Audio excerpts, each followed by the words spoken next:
Well, good morning, everyone. We'll go ahead and get started. My name is Denise Demese. I'm the Director of Faculty Development for the University System of Georgia.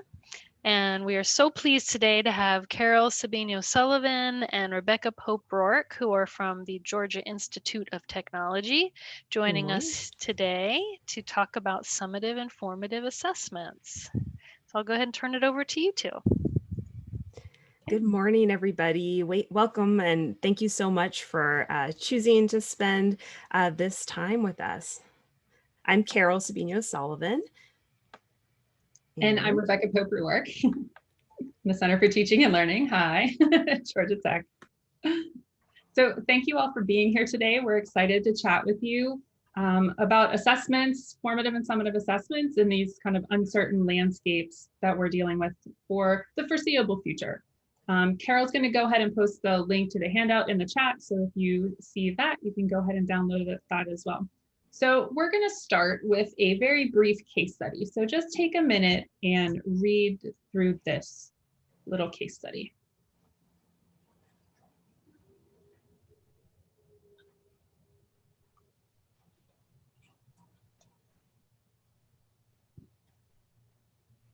So you've just done your grading on a test or a paper.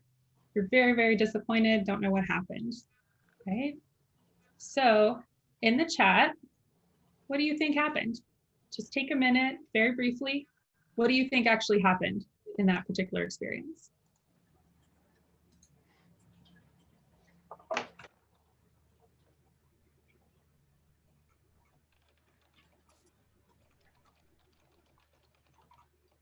And Carol, if you just want to let me know if things are coming in. Yep, we're starting to get a few comments coming through now.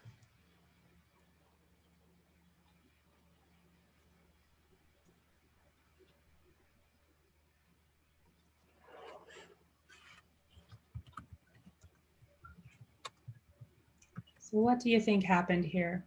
Okay. I want you to hold on to those thoughts. We're going to come back to them in a few minutes after we've talked a little bit more about different types of assessment. And really quickly, Carol, can you see the people entering the room on my screen when that pops up, the waiting room? I see it on my screen, okay, but I don't see it coming through on yours. Okay, thank you. So thank you all for being here today. We have several goals for our session, and the major goal that we have is to really kind of distinguish between assessment for learning and assessment of learning, right? So we're going to really look at the difference between formative and summative assessments, how those can work together, how you can develop a flow of formative and summative assessments that might help us overcome the problem in that previous slide. And then we also want to think about how the strategies that we use, especially for formative assessments, might apply differently or might need some adjusting in remote environments, specifically hybrid and remote environments. So our main question really is, what's the difference between assessment for and assessment of learning? So I just want you to think about that for a second. What's the difference between assessment for learning and assessment of learning?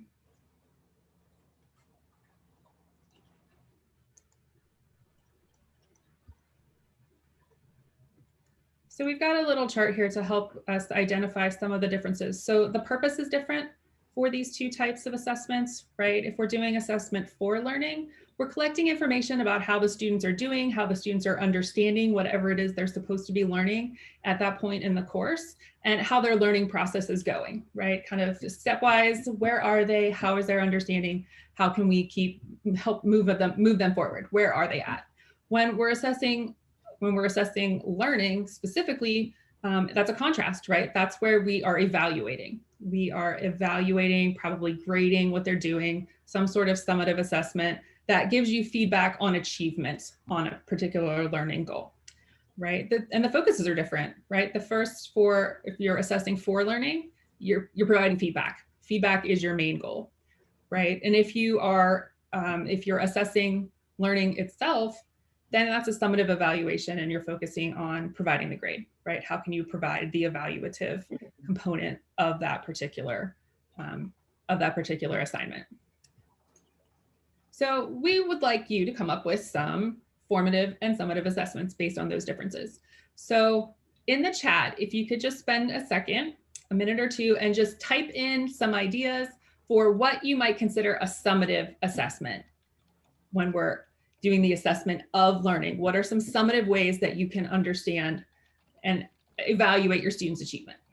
So Carol's going to monitor the chat, and I'm going to attempt to type them in here and hope it works. So we've got final exam. They're coming by me really fast. Let me scroll up here on the chat so I don't miss the early ones. Here we go. A final exam.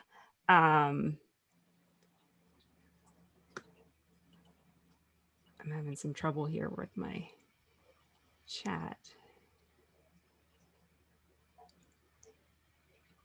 Denise, do you want to pop in while Carol's? Here we go. Course project. Grading a project using a rubric, specifically research essay. And Rebecca, just so you know, we can't see where you're typing. Oh. And you're sharing your screen, but it's not showing up how you're typing. A formal presentation. Okay. I don't think that's necessarily going to work then. Can you see the screen now? Yes, I can see the screen now. We will type these back in, and when you are able to download the slides, we'll make sure that these are in there as well. So we've got exams, final projects, grading with something with a rubric, research essays. Yes. So Scott Stegall says use of polls under summative. So that's an interesting thought. And I'll just say that I would put that into formative personally. But maybe we can, I would love to hear from Scott, like how you use polls in a summative way. It looks like he came back and said that was a mistake. So maybe. Oh, okay. Got it. Cool. We're on the same page. Trying to unmute myself. The last word I heard was formative, and that meant to go. Okay. Gotcha. Film reviews, chapter quizzes, comprehensive exams,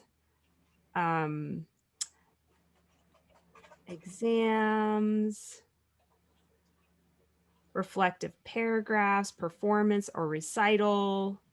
Oh, yeah. Yeah, so lots of really great things, and people are starting to put in some ideas from formative. So are you ready for all of those ideas to come through? Yes, go for it. All right, so now some of you have already started, so I'll start to read what's already here, and then we can go on. So the using polls, a lot of people talking about the ways that they use reflection,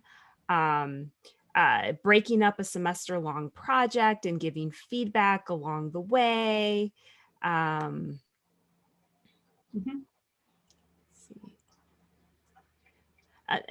Tiffany has an interesting point that the same assignment could be used for summative or formative depending on how the feedback is being used. So that's, I think, a really great point. Definitely. And drafts kind of fall into that area too. Turn in a draft, get feedback on a draft. Quizzes. So here's an interesting idea. Ulrike says quiz reworks.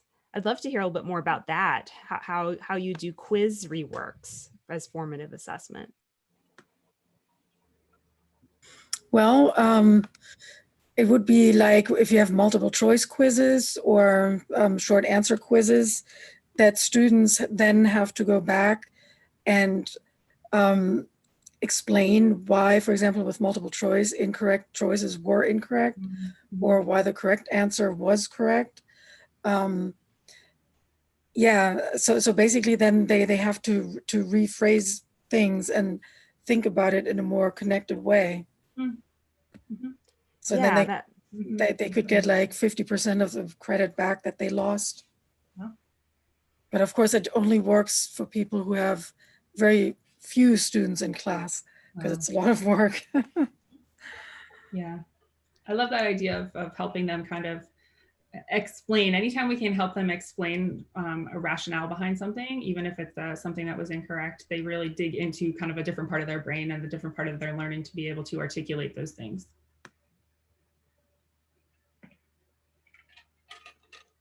Anything else we want to pull out, Carol? Yeah, there's just all kinds of things, self-check exercises. So it's maybe not even something that they turn in, but they're doing some work and they're getting some feedback that way. Artist statements, discussion threads, absolutely. And that raises an interesting question about participation in terms of formative. I saw a 1-minute paper, Mhm. multiple attempts at homework assignments, kind of following up about the idea of multiple attempts with the quizzes. Yeah. So many interesting and important ways that we can think about assessing our students in different ways. How can we tell if they are learning and where they are on the learning spectrum on a specific concept? And then when is the appropriate time to evaluate their learning in a more summative or final, in a final way? So let's see if I can get this to work. So we've just been talking about a lot of classroom assessment techniques, right? A lot of the things that you shared with us are small ways that in a class you can test your students for their learning, or you can provide feedback on these different activities that are formative, that maybe are very low stakes, but still give the students an opportunity to test their knowledge, to practice things, to see where they might be falling short and where they might be able to work in a different way. So these are some of the examples, and we heard some of those in the most recent chat poll. So, and Carol, is it page 2 of the handout or page 1 of the handout that they have? Where you It's also on page 2. Yeah, there's a list with some more explanation on page 2 of the handout. And if you want to drop that, I'll back post in the another chat. link, link to that again. Yeah, thank you. Right. So these are things that you might already do in your classroom. Think, pair, share is probably one of the most common, and we do that very frequently, most of us, if you're doing active learning strategies. Different things like 1-minute papers or muddiest points help the students either to summarize what they've learned during a lesson or share with a faculty member what maybe they're still not quite getting and would like some additional time on. Direct paraphrasing allows them to take something that they've read or a lecture and paraphrasing that in their own words so that they can kind of really put that content into their brains. That practicing of it allows them to do that. Things like peer review, right? Peer review is an amazing strategy. Excuse me. Peer review is a great strategy for helping students get feedback that does, in a way, take some of the work off of you, right? It gives them the opportunity to learn from each other, right? We were talking about the quiz redos, the homework redos. That might be an excellent opportunity for peer review to go back in there and have students compare notes on those particular responses and see if they can teach each other some of the concepts as well. Concept mapping, if you're a more visual person or it's a visual course that it might be useful. And then chain notes is an interesting option where students compare notes for the class and kind of come up with their own set as a group so that they've compiled a set of notes that seem to be appropriate for that particular lesson and make sure that they've gotten the most information that they can out of that particular lesson. So which of these do you use most frequently, especially in a remote environment? Or what are some other ideas for CATs that you might be using, especially in remote environments at this time? If you want to go ahead and just jump in the chat again, what are some of the CATs that you use that might not be on this list? And how are they working in remote environments? And if you'd like to unmute, please feel free to do that and share what you think, which CATs you think are most effective, especially in a remote environment. You can chat or you can just unmute yourself. So Colin says that they've adapted the entry and exit ticket strategy to Microsoft Forms. Colin, you want to unmute yourself and tell us, well, first tell us what entry and exit tickets are for anybody who might not be familiar, and then how you've adapted the strategy with Microsoft Forms. So with the entry and exit tickets, if it's an entry ticket, it's typically asking questions about something that maybe was for homework, or maybe what do you know about a topic going into class. The exit ticket normally is taking a look at if there are maybe muddy points. Did they struggle with certain concepts? Is there something that they learned that they didn't know beforehand? But we've been using Microsoft Forms because the nice part is that it outputs to an Excel file with the student's information all aggregated already. So it's extremely easy to organize as a teacher. It's a great idea. Yeah, thank you. And I see that Stephanie followed up with the entry tickets saying that she specifically will use that for the groups that are using the students that are leading discussion that week, sort of like as an extra check to help them get prepared. So I love that variation as well. And Monica has another variation using Google Forms, even in face-to-face classes. So not even just with the remote and hybrid context. So yeah, the entry and exit ticket strategy is such a useful classroom assessment technique. Definitely. So Scott is sharing how he uses small groups in order to generate questions that he actually incorporates into lecture. And so it sounds like you're doing this in a synchronous class. Want to tell us a little bit more, Scott, about this strategy and how it's working? Basically, it's just an extension of what I used when we were face-to-face, but all my classes are synchronous remote learning.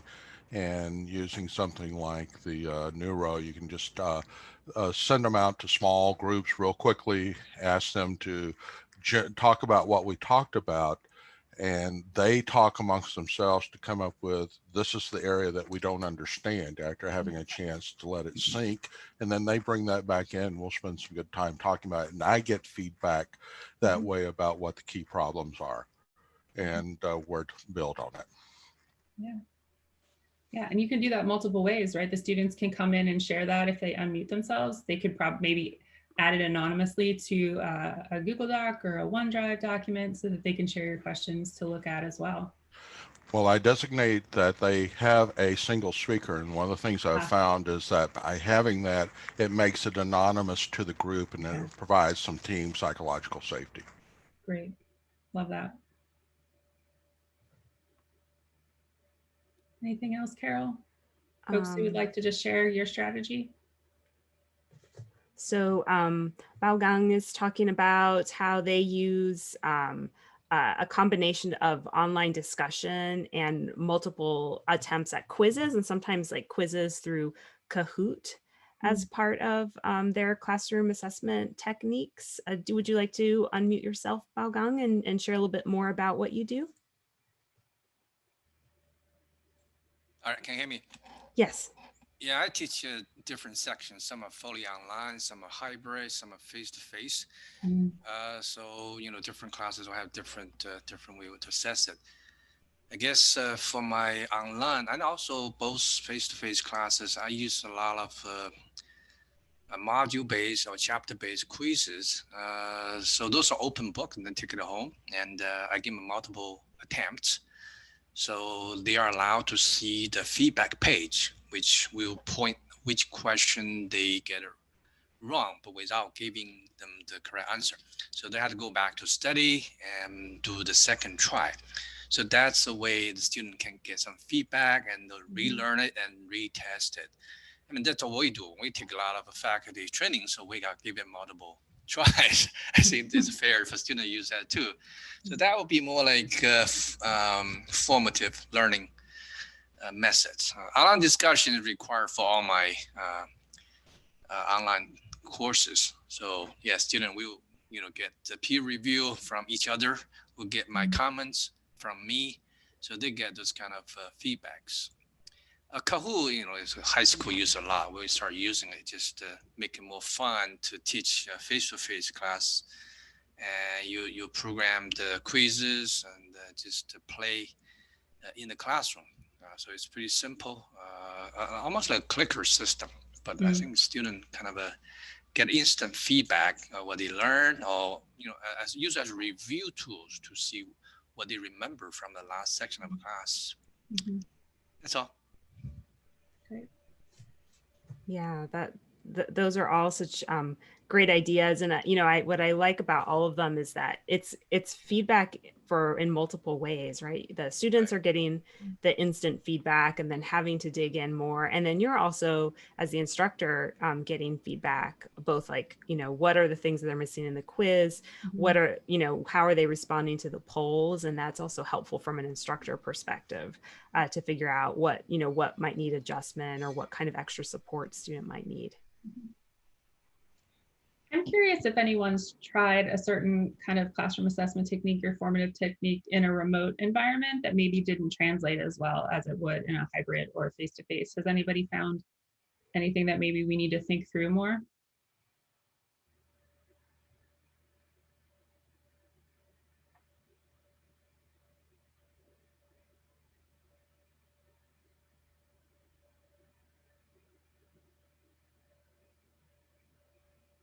That's exciting. If not, we can. So many of these. Colin says that that he just found it just requires a lot more work and a lot more structure to make it work in the remote environment. Yeah. And Jessica just asked how you replicate think, pair, share online. I saw there was some discussion about think, pair, share. Would anybody who was talking about that before like to unmute yourself and share how you do that in the online when you're teaching remotely?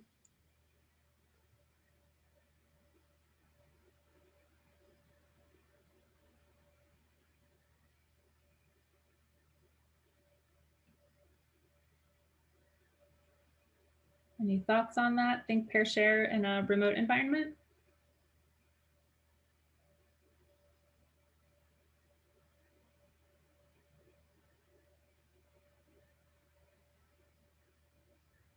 So a couple of folks are talking about using breakout rooms for think, pair, share, and that certainly works. Colin talked about private channels in Teams or breakout rooms, or even like a document. I think it was Tiffany.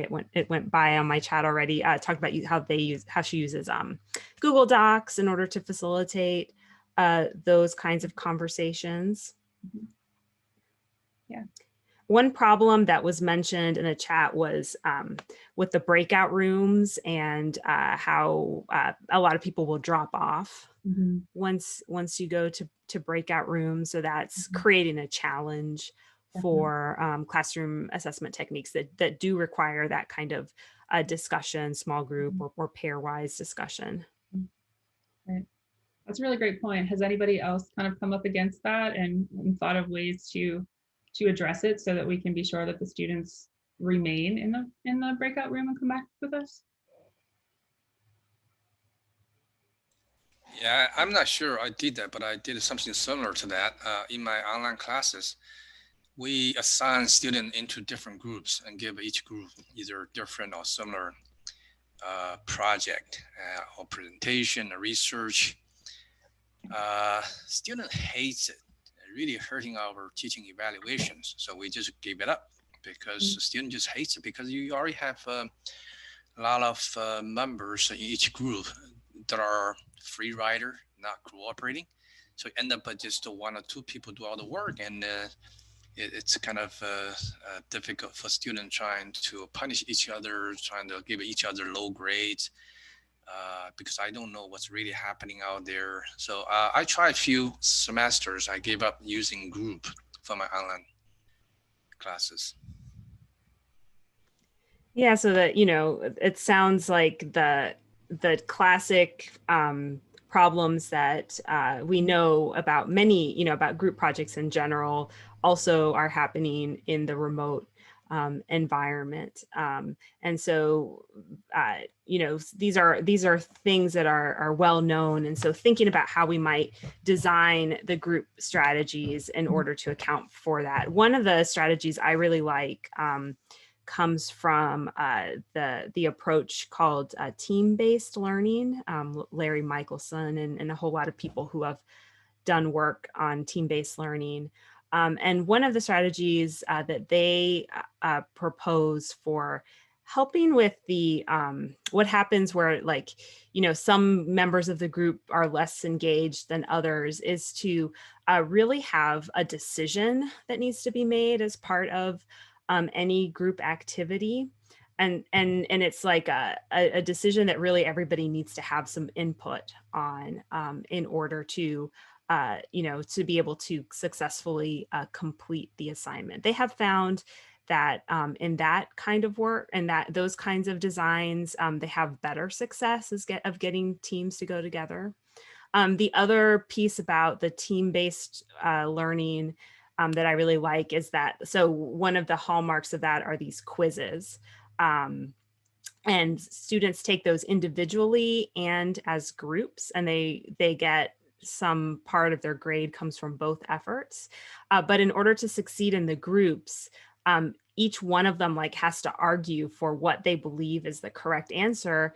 And the score goes down for every attempt that they get wrong. So they can keep trying, but they have incentive to come in really prepared. And so it's a really great way to set up group work so that each individual, there's an accountability and a motivation for them all to come in as prepared as possible. Right. And in my own work, I use Scrum project management from software development. And two things really help with that particular process is that there is a focus on process and product. So there's consistent kind of check-in meetings to make sure that team members are contributing, and it becomes very easy quickly to see if someone isn't contributing as much, and you can intervene earlier in a process than you might have been able to with a traditional method. It gives students a real say in the development of that project, right? Everyone is in the team and they work together and they're regularly accountable to each other. And then I also have a rubric that I love that I would be happy to share, but it allows the students to rank each other and themselves among process and product dimensions. So contributions to the process of the group and contributions to the product. And in doing so, it makes students actually type out why these scores are appropriate, and also what that team member can do to improve for the next stage. So if you have a longer project, that's a great way to get students some midterm feedback on their participation in a group, so that they can then decide if they want to adjust their behaviors. And ultimately, it can be used as a summative assessment toward the end of the project, but it's a great formative assessment as well. There's a question in the chat about if I could give an example of decision in team-based learning. So I think a good example of that is it comes from the peer learning model. So you might have combine a group discussion with a poll question, and you have the group discuss, which of the concepts in response to this multiple choice poll question they believe is correct, and then they have to vote. That register their vote at the end of it. So they're not just going off and having a discussion, but they know that they actually have to come back with a response that again then gives you some feedback about where they are in learning. Yeah. Great. All of those are really wonderful examples of ways that we can formatively help our students learn. We do want to mention a couple of books that we recommend, and Carol, if you want to drop these into the chat as well. The links that Carol is dropping in the chat are Amazon links, but I would encourage you to go to the scholarly publisher and purchase it from them if you can. So first is the Angelo and Cross classroom assessment techniques, which is kind of the granddaddy of these particular strategies. So that's a great one that stood the test of time. And there is a recent one, 2017, called Hitting Pause. And I think it's 65 ways that you can break up a lecture and add some active learning to it. So a lot of those will translate into CATs that you can use in a remote or face-to-face environment as well. Okay. So let's go back to our case study and those ideas that you had previously. So what would you do differently now? Having talked about some differences between formative and summative assessments, what might you have done differently in this case to make sure that your students were successful on this particular summative assessment, a test or project? What do you think you would have done differently? And feel free to unmute or drop that in the chat as well.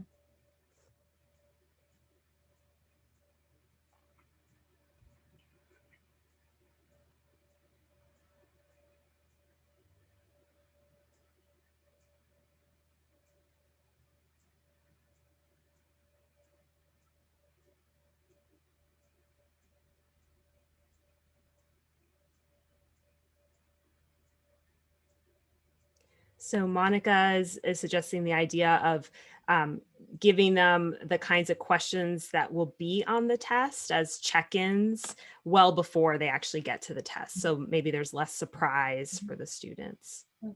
So some previewing of the types of thinking that they'll have to do. Mm-hmm. Scott talks about building strong rubrics, for like essay type projects. And making sure that the students have those rubrics ahead of time. Mm-hmm. Yes. Important. Check-ins. So other kinds of exercises to support a project. Jay Sand says making time for group brainstorming, making time for discussing problem solving strategies. Yeah. Robert talks about allowing time for reflection and review and practice. Mm-hmm.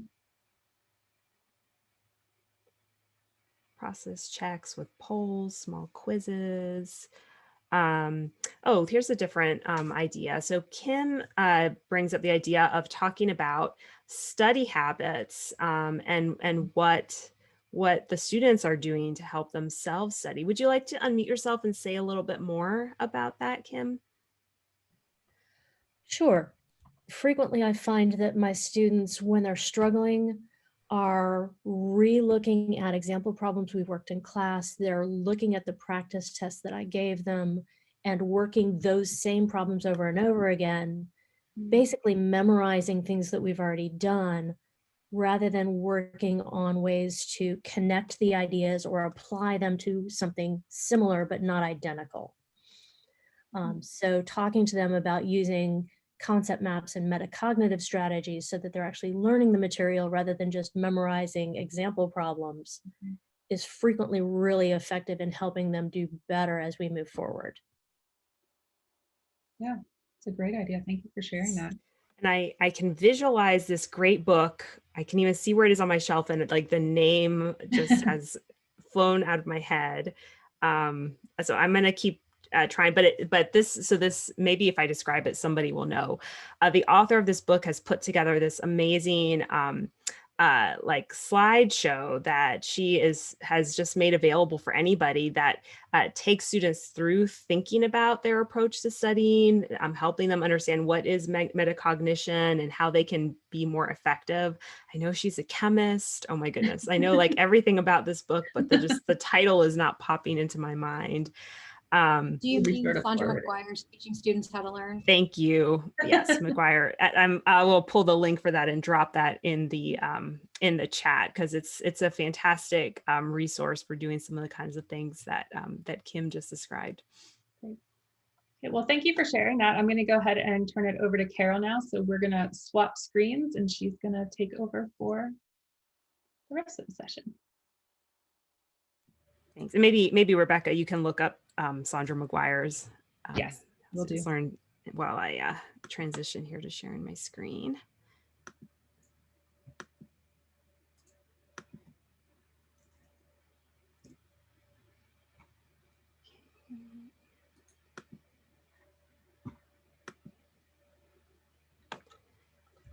All right, so we're gonna continue thinking about assessment for learning. We were really focusing on some practical classroom assessment strategies, and we just want to right now take a step back and think about it from a principles based perspective of thinking about what are some of the big ideas that can help us as we consider developing assessment for learning strategies for our courses.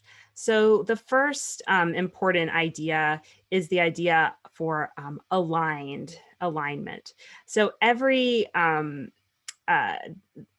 when we are talking about assessment, Rebecca and I are thinking about it from this perspective called backwards design for courses. And basically, it's a simple idea that whenever you develop anything for any course, you begin with the very end in mind. So after students have gone through this lesson, this, module, this course, what is it that they're going to come away with? What knowledge, what skills will they have at the end of the day? And having that really clearly defined at every level of your class, at the course level, at the module level, at the lesson level, right from the very outset. Then once you have those really clears, then you can develop the assessments that will actually help you measure whether or not students have actually achieved that.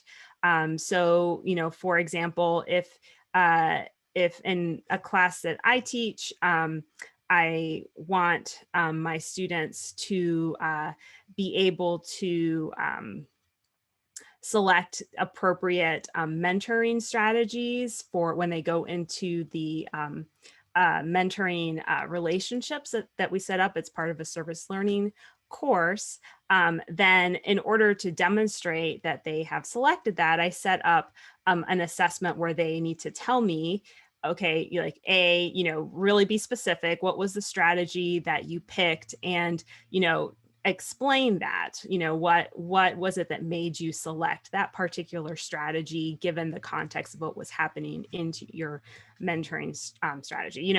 I could have come up with an assessment where I gave them a quiz on mentoring strategies, and maybe I did that as an intermediate step, just to make them make sure that they actually were remembering all these different strategies that they were learning in the course. But ultimately, in order to really get them to demonstrate if they succeeded in that larger objective, a quiz wouldn't have been enough, right? It wasn't aimed at the right level of learning. And that's what we mean by alignment, that the assessment you choose is really measuring the thing that you want students to come away with. In the case study that we looked at, sometimes what happens on a test is that students, maybe they didn't really understand what they were supposed to be learning, but maybe they aimed too low. Like maybe they were working at the level of remembering or memorizing, and what you needed to test them at was much more sophisticated. And so they got to the test and they were like, wow, this wasn't what I was expecting. So, in that case, like aligning students' expectations with what is going to actually be assessed.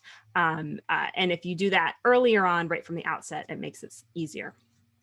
Forward-looking, this is an idea that I'm drawing from D. Fink and his book, Creating Significant Learning Experiences, which helps us think about assessments instead of measuring what students already learned, actually creating an opportunity for students to practice knowledge and skills that they might have in a context down the line. So going again to my example from mentoring, maybe actually, taking a step back, another assessment I could have is a case study where I set up a potential situation that they might face in the mentoring and ask them to select an appropriate mentoring strategy. So here it's not just about like, okay, can you define what the mentoring strategies are, but here's a potential situation that you might be facing coming up, and here is how this knowledge is going to be helpful. And here is where like the assessment becomes something that is interesting in and of itself to the students, because there's something at stake for them, right? They really want to know beyond just, did I get it right or wrong and what's my grade? Like it benefits them to know, what is your perspective on what's the most appropriate? And here's an opportunity to discuss some potential solutions. Transparent comes from the work of Marianne Winklemas's work on transparency in learning and teaching. And this is a perspective that helps us think about how we are framing assessments to our students and the clarity with which we are sharing the way that the assessment fits into their bigger learning. So there's 3 pieces to transparency in learning teaching, or TILT, which is purpose, criteria, or purpose, task, and criteria. So purpose, we've talked a little bit. This is the alignment that I was saying. And so what Winkleman says is for every assessment, make sure that this is really clear to your students and don't take it for granted that it is. In her work, she and her colleagues have really thought a lot about the many diverse learners that we have the opportunity to engage in institutions of higher education, and just a recognition of the different types of backgrounds, and how sometimes knowing purpose is actually a marker of privilege, right? There's sort of a hidden curriculum, and it takes a while to get the hang of it in higher education. So if we kind of get in front of that and say, hey, this is what this assessment is meant for you to do, we're really clear about that, it can really help increase the odds that more students will succeed. Task, this is like really laying out our expectations of what success looks like, including making room for expectations for creativity, right? This isn't about necessarily spoon feeding them every little step of the way, but if like what we want them to do is get to some original ideas, you know, here's where we can talk about that. And then criteria, what do those original ideas look like? Like what rubrics are a big part of that, but also can you show me some examples? You know, that maybe you've gotten permission from past students, maybe you have to generate something the first time that you create an assignment. And having those three pieces, purpose, task, and criteria, really helps to make the assessment transparent and makes it more likely that students will be able to further their learning through the assessment. And then finally, I want to share the idea of frequent practice with feedback. And here I'll call out the wonderful book, How Students Learn, or How Learning Works, by Ambrose et al., including one of the authors, Michele DiPietro, who's an executive director of one of the centers in the University System of Georgia at Kennesaw State. And they have a wonderful book that helps us think about the way that receiving feedback is actually an essential part to the learning process. And so all of that wonderful discussion that we had before about the ways that you can use classroom assessment techniques, like with the quizzes and the repeat chances, you know, the reason why this works from a principles-based perspective is that, you know, as students practice, you know, it's quite possible they could be practicing the wrong thing. And so the feedback comes in and helps them correct course. And then there's another chance for practice and feedback, and that all helps them home in on that original purpose, right? That original learning goal. And they're not off doing this by themselves, but they're really having our guidance as they go through it. So what we would like to do, maybe I'll pause there, Rebecca, you can tell me if there were any questions or comments as I reviewed those 4 principles.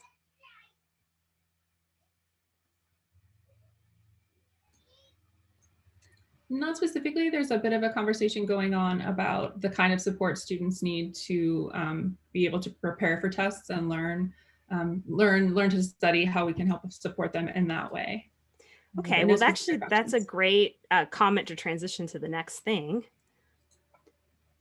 Because what we'd actually like to do next is what we're calling an assessment flow, to give you the chance to think through that a little bit. What kind of support do students need in order to get from learning goal to major assessment? So in your handout, the last 2 pages, 3 and 4, have the assessment flow. On the first page is a filled in version with an example. And the second page, there's a blank version that you're going to work on. But basically what the assessment flow is for is we're going to start on the left and actually pick out what the learning goal is. And Rebecca and I were thinking about this at a more like lesson level rather than like the big picture course level, just so it's a little bit easier to dig in here. So in my example, after this module, students should be able to, actually, I'm forgetting what I wrote in there. I have to consult my notes.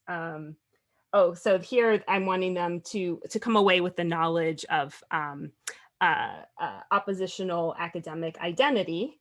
And from Beverly Tatum's book, why do all the Black kids sit together in the cafeteria?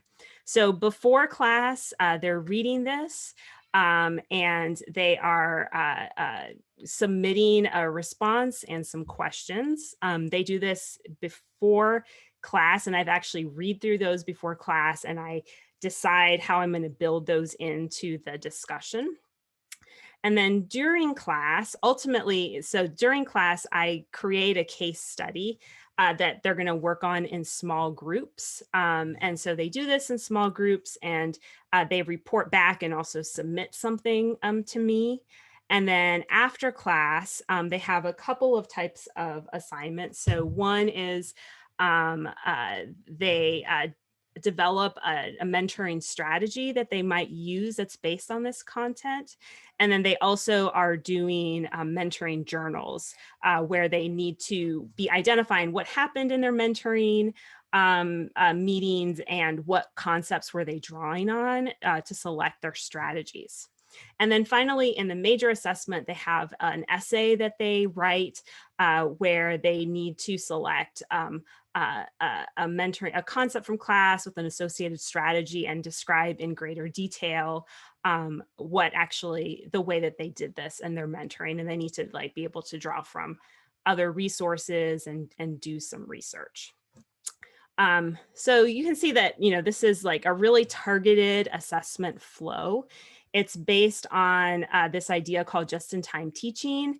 If anybody's familiar from that, where you have students do a warm-up, so they do something before class to prepare, and a cool down, so there's something that they're doing after class in order to practice. And then during class, it's really active and it's drawing from the things they did before in order to help support them in that practice. Does anybody have any questions about what the assessment flow is, or any comments about this approach? And Rebecca, I can't see the chat, so let me know if you see anything coming up. Nothing coming in yet. Okay. Well, so what we're going to do next is actually going to give you a little bit of time, and looking at my clock, looks like we're unfortunately going to be able to give you about 7 or 8 minutes to do this so that we have time to wrap up on time. But on the last page of the handout, there's a blank assessment flow. And we'd like you to take these 8 minutes to construct your own. When we come back, we're going to hopefully have time to ask 1 or 2 of you to share your assessment flow. So just keep that in mind as you're putting it together if you'd like to share it. Okay, I think everyone is back. So there's already some really great sharing going on in the chat. Would somebody who had a really great idea like to unmute yourself? I think we probably just have time for one person to share, but I'd love to hear that example.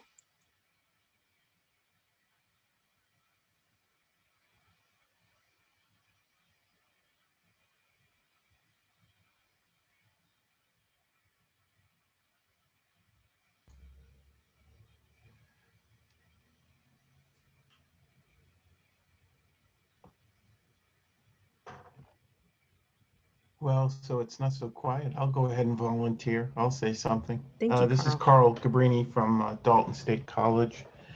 In accounting, sometimes we have challenges thinking outside the box with teaching accounting classes. We tend to be very rigid in our methodologies.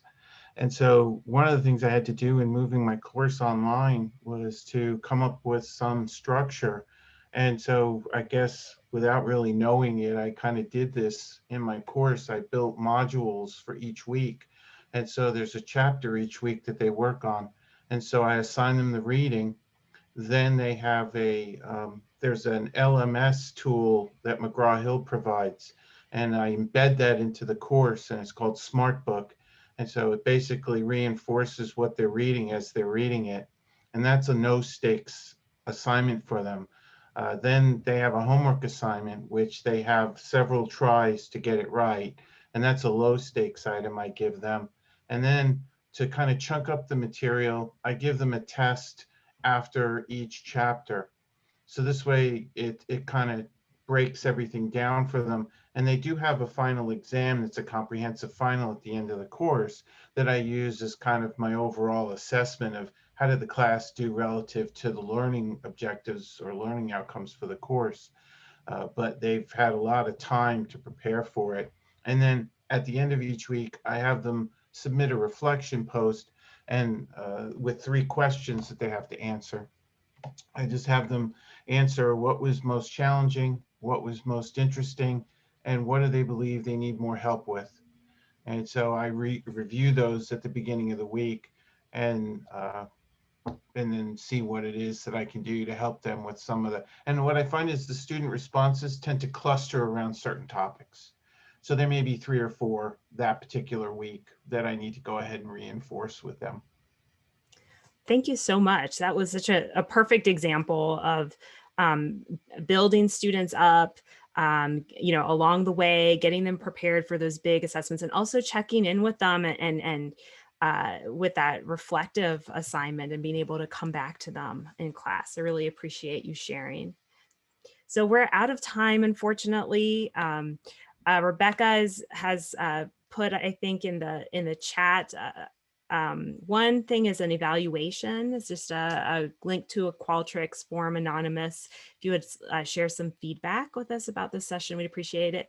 And more importantly, we put together a much more expanded handout packet with lots of different kinds of templates and exercises, as well as links to more information that can go much further into assessment than what we could possibly have done in this short amount of time. So those are there for you, and we will also be sharing all of this with Denise so that she can put that on the website as well for you to be able to refer to later on. Thank you again so much for joining us today and spending this time thinking about assessment for your class. Thank you, everyone. Enjoy the rest of your day. Thanks so much, Carol and Rebecca. This was great. I got some really good ideas, and I'm excited to see the expanded handout. That's great. So for everyone who is joining us, I just put in the chat a link to where you will find this archived webinar. It is also in your reminder. At the bottom of your reminder, it says, as always, you'll find the link here. So if you forget where it was, that's where it is, same place where you registered. Hope to see you at the next one, and thank you guys so much for participating. These things would not work if you weren't participating right along with our presenters, so we really appreciate that. So thanks so much. Thanks, Carol and Rebecca. Thank you very much. Take care, everyone. Have a great day.